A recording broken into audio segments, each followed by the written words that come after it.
let's perform pelvic mobilization. So this is a foundation for a lot of our exercises here, so we certainly want to master this movement.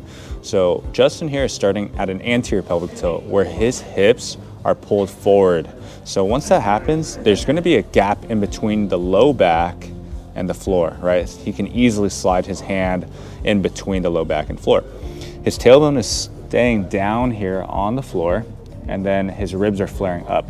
Now, all we're doing is we're gonna pull into a posterior pelvic tilt. So that means he's gonna tuck in his tailbone as hard as he can. He's gonna pull his belly button down into the ground, and there should now be no gap in between the low back and the floor. So if he tries to put his hand through, nothing will happen.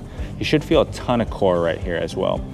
What we're doing here with the ball, you can use anything really, but we're squeezing that in as hard as possible, especially during this posterior pelvic tilt. When that happens, you should start feeling a lot more core.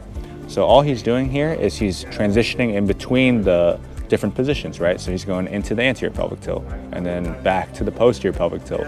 I'd recommend holding it for a good 3 to 5 seconds for each position. But right here, we're just building awareness on how the pelvis will move, right? How to activate the core. What is a low back arch? What is a low back hollow position as well? So right there is our supine pelvic mobilizations.